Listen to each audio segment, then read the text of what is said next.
Here's a fun fact about me. When I was a teenager, I once sat down and completely 101%ed Donkey Kong 64 from start to finish without eating a single morsel of food. As what feels like one of the few people who actually likes Donkey Kong 64, I had been wanting to see DK64 ROM hacks for a good while. Sadly, the ROM hacking scene for this game is nowhere near as big as something like Banjo-Kazooie, and I can only really remember 3 ROM hacks of this game, including the topic of today's video. The modding scene for this game isn't even half the size of something like Luigi's Mansion, and in the grand scheme of things, the ROM hack scene for that game just barely got its first armpit hair. I don't remember which exact avenue led me to discover this dude Glorious Liar, but after browsing his channel for a second, I realized that about 40% of his videos were all about modding Donkey Kong 64.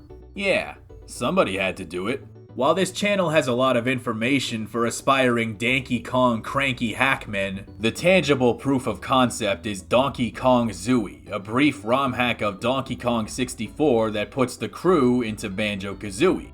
This was released early this year, and if I wasn't being a dumbass about things, I could have probably included it in the summer marathon, but hey, it's all water under the banana. I don't know. I think it was fate really, that if Donkey Kong 64 ROM hacking ever started to become a real thing, it would inevitably get a crossover with Banjo, considering that Donkey Kong 64 was kinda like a spiritual successor to Banjo-Kazooie. We've already seen it go the other way with Banjo-Kazooie in the DK Isles, and it fit pretty well. DK64 was like Banjo-Tooie before Banjo-Tooie actually came out. And at least one level in the game was originally supposed to be a Banjo-Kazooie level, and I would be very surprised if it was the only one. Because of all this, the DK crew doesn't necessarily feel particularly out of place in the world of Banjo-Kazooie. Hell, the music that plays in the Termite Hill on Mumbo's Mountain has the same motif as Tiny Kong's theme inside the barrel. Did anybody else notice that? Banjo-Kongzooie starts exactly as you would expect, in front of Banjo's house in Spiral Mountain. I guess Banjo didn't need it anymore cause he hasn't gotten a game since 1952. Right off the bat, we got that classic collectathon action going on. You got 5 monkey coins hidden all over Spiral Mountain, and if you're familiar with Banjo-Kazooie, you might have some good ideas of where to find them. Instead of collecting golden bananas, you collect jiggies.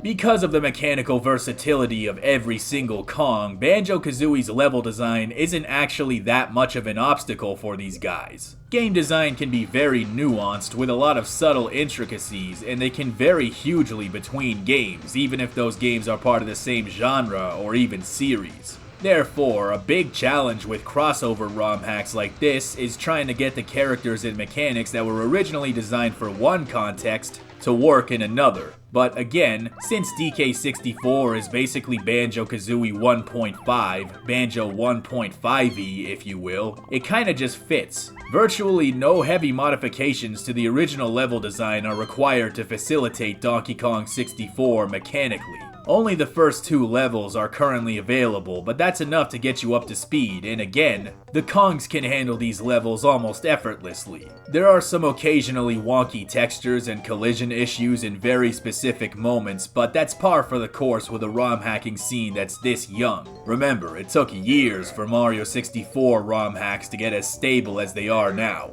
Funnily enough, I think some people might actually appreciate Donkey Kong 64's mechanics and gameplay loop more in Banjo-Kazooie's levels. A complaint I hear about Donkey Kong 64 is that the levels are just too damn big. And to some extent, that's kinda true. I remember the creepy castle level. There are so many doorways and doorways within doorways that it is daunting to people who haven't played the game to death before. In my case, you know, I played the game so many times that to me, I can't really see it as a flaw as much as a thing that's just part of the game. But I've seen a lot of people just give up on this game because of that kind of stuff. Banjo-Kazooie's level design was a lot more compact in comparison, which I think made the game a lot more approachable for people who might be intimidated by the scope of things like Donkey Kong 64 or Banjo-Tooie. As a result, the pacing of Donkey Kongzooie is very efficient, even with the tag barrel system.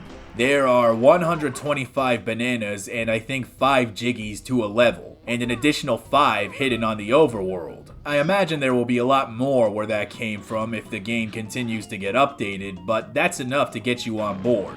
So to summarize, if you like Donkey Kong 64, you'll probably like Banjo-Kazooie as well, so this is a no-brainer. Donkey Kongzooie is a fun ROM hack, but even more than that, it's a proof of concept that Donkey Kong 64 ROM hacks can work and that there may well be a future for them. It's still a bit early to tell, but I'd say that this hack is a good sign and one that you shouldn't miss out on. And don't forget to tune in to tomorrow's video because we're going double time, oh yeah.